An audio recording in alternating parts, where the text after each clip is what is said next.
नमस्कार, मैं कुसुम मिश्रा और आप देख रहे हैं समाचार प्लस ओटीटी। आइए रुक करते हैं देश की तमाम बड़ी खबरों की ओर। उत्तर प्रदेश के बांदा में ऑटो और ई रिक्शा में सफर करने वाली महिलाएं सावधान हो जाएं। जिले में महिला टप्पेबाजों का गिरोह सक्रिय है। ताजा मामला दुरेडी गांव की संगीता के साथ हुआ, जो अपने मामा की लड़की की शादी में महोबा जा रही थी। रास्ते में ऑटो में बैठी दो शातिर महिलाओं ने एक बच्ची को संगीता के ऊपर धकेला और धक्का मुक्की शुरू कर दी। इसी बीच उन्होंने बड़ी सफाई से संगीता के बैग की चेन खोलकर मंगलसूत्र और 3 सोने की अंगूठियां पार कर दी। बस स्टैंड पहुंचकर जब पीड़िता ने बैग देखा तो उसके होश उड़ गए। आज पीड़िता ने एसपी कार्यालय पहुंचकर रो कर न्याय की गुहार लगाई है। पुलिस अब इन महिला टप्पेबाजों की तलाश में जुट गई है। मैं जा रही थी अपनी मामा की शादी में, तो 2-3 बस रुकाई है रोडवेज। वो कह रही है कि यहाँ से तुम्हें बस नहीं मिलेगी, तुम्हें रोडवेज जाना पड़ेगा। तो मैंने कहा ठीक है। फिर मैं बैठी हूँ टेम्पो में, अपने 2 बच्चे लगाई थी, एक लड़का एक लड़की। कल 4:30 बजे फिर मैं आई हूँ टेम्पो में से बूरागढ़ तक आई हूँ। बूरागढ़ से 2 औरतें मेरे साथ बैठ गई हूँ, अपनी लड़की लगाई थी। अब बस चले आए हैं, बैठे हुए मुझसे पूछती रही हैं कि तुम्हें कहाँ जाना है। हमने कह दिया महोबा जाना है शादी में।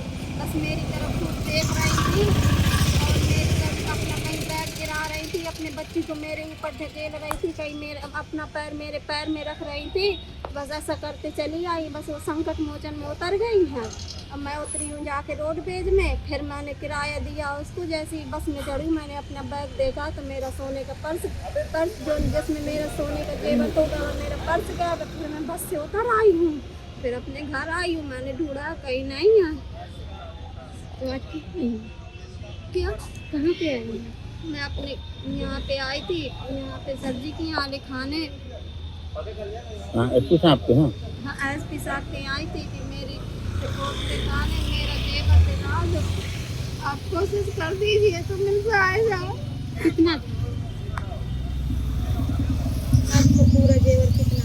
मेरा पूरा जेवर 4 लाख से ऊपर का था। सोने का बड़ा वाला मंगलसूत्र था, मनचली थे, 3 तो अंगूठी थी बड़ी बड़ी की। उत्तर प्रदेश के बांदा जिले से इस वक्त की एक बड़ी खबर सामने आ रही है, जहां शहर के व्यस्ततम इलाके में स्थित एक गोदाम में भीषण आग लग गई। आग इतनी भयावह थी कि देखते ही देखते लाखों रुपए का सामान जलकर राख के ढेर में तब्दील हो गया। घटना के बाद पूरे इलाके में अफरा तफरी का माहौल पैदा हो गया। पूरा मामला शहर के छावनी चौराहा स्थित सब्जी मंडी के पास का है। यहाँ पन्नी और रस्सी के एक बड़े गोदाम में अचानक आग लग गई, क्योंकि गोदाम में प्लास्टिक और जूट का सामान भारी मात्रा में मौजूद था। इसलिए आग ने कुछ ही मिनटों में विकराल रूप धारण कर लिया। आसमान में काले धुएं का गुब्बार दूर दूर तक दिखाई देने लगा, जिससे आसपास के दुकानदारों और निवासियों में दहशत फैल गई। स्थानीय लोगों की सूचना पर दमकल विभाग की गाड़ियां तुरंत मौके पर पहुंची। फायर ब्रिगेड की टीम ने कड़ी मशक्कत के बाद आग पर काबू पाया, लेकिन तब तक गोदाम में रखा लाखों का माल जलकर पूरी तरह खाक हो चुका था। गनीमत यह रही कि इस हादसे में कोई जनहानि नहीं हुई। शुरुआती तौर पर आग लगने की वजह शॉर्ट सर्किट मानी जा रही है। हालांकि पुलिस और प्रशासन मामले की विस्तृत जाँच में जुटी है। आज यहाँ सब्जी मंडी में प्रगति बाजार के अंदर ये शारदा प्रसाद गुप्ता जी की दुकान थी, जो कि रस्सी और पन्नी की दुकान थी। गोदाम था, दुकान के गोदाम था। और 7:15 बजे हमने देखा अपने घर से उतरते ही कि यहाँ पे आग की लपटें निकल रही हैं। फायर ब्रिगेड को तत्काल सूचना दी गई। 7:30 पे फायर ब्रिगेड की 2 गाड़ियाँ यहाँ पे उपलब्ध हो गई थी। आधे पौन घंटे में आग में काबू पाया गया और करीब 2.5 से 3 लाख रुपए का नुकसान इनका हुआ है, ऐसा इनका कहना आकलन है। जी सर। नगर पालिका की टीमों को लगाया गया है सफाई के लिए। और नाला गैंग और सारी टीमें यहाँ पे आ चुकी हैं और पूरी सफाई की जाएगी। और तहसील से भी जो मुआवजा इनसे हो पाएगा वो दिलाया जाएगा। और संभवतः मुझे लगता है कि फायर ये शॉर्ट सर्किट की वजह से ही ये आग लगी है, बाकी तो जांच का विषय है। अलवर के राजगढ़ बांदीकुई मेगा हाईवे पर आज सुबह एक बड़ा सड़क हादसा होने से टल गया। गोठ गांव के पास एक निजी स्कूल का वाहन अनियंत्रित होकर सड़क पर पलट गया। इस हादसे में वाहन में सवार 11 बच्चे, चालक और एक अध्यापिका सहित कुल 13 लोग घायल हो गए। जानकारी के मुताबिक वाहन चालक ने सामने से आ रही एक बाइक सवार को बचाने की कोशिश की थी। जिससे गाड़ी असंतुलित होकर पलट गई। घटना की सूचना मिलते ही पुलिस और स्थानीय लोगों ने घायलों को राजगढ़ चिकित्सालय पहुंचाया।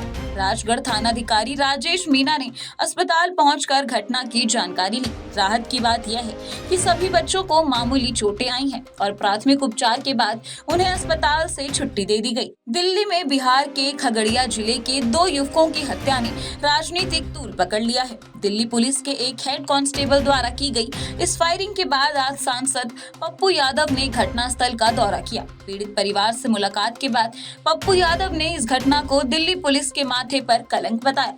सांसद ने आरोप लगाया कि हेड कांस्टेबल ने युवकों को बिहारी कहकर अपमानजनक गालियां दी और फिर उन पर गोलियां बरसा दी। उन्होंने इसे नस्लीय घृणा और सत्ता के अहंकार का परिणाम बताते हुए दोषी पुलिसकर्मी को फांसी की सजा देने की मांग की। पप्पू यादव ने चेतावनी दी है कि अगर बिहार के युवाओं को भाजपा शासित राज्यों में इसी तरह निशाना बनाया गया तो वे सड़कों पर उतरकर बड़ा आंदोलन करेंगे। इस मामले में उन्होंने दिल्ली और बिहार सरकार से पीड़ित परिवार को तुरंत आर्थिक सहायता देने की भी मांग की। राजधानी दिल्ली की जामिया मिलिया इस्लामिया यूनिवर्सिटी आज अखाड़ा बन गई है। मौका है आरएसएस द्वारा आयोजित युवा कुंभ कार्यक्रम का, जिसका विरोध कैंपस के कई छात्र संगठन कर रहे हैं। आज मंगलवार को एनएसयूआई और एआईएसएस समेत कई संगठनों ने इस आयोजन के खिलाफ जमकर विरोध प्रदर्शन और नारेबाजी की। छात्र संगठनों का आरोप है कि आरएसएस राष्ट्रवाद के नाम पर अपने विचारधारा थोपने की कोशिश कर रहा है, जबकि स्वतंत्रता आंदोलन में उनकी कोई भूमिका नहीं थी। हालात को बेकाबू होते देख दिल्ली पुलिस और आरएएफ की टुकड़ियों को गेट नंबर 1 और कैंपस के आसपास तैनात कर दिया गया। फिलहाल यूनिवर्सिटी के भीतर तनावपूर्ण शांति बनी हुई है और भारी सुरक्षा बल हर गतिविधि पर पैनी नजर रख रहा है। छात्र इसे लोकतांत्रिक और धर्मनिरपेक्ष ढांचे पर हमला बताकर कार्यक्रम को रद्द करने की मांग कर रहे हैं। देश की ऐसी ही तमाम बड़ी खबरों को जानने और देखने के लिए हमारे साथ बने रहिए और देखते रहिए समाचार प्लस OTT।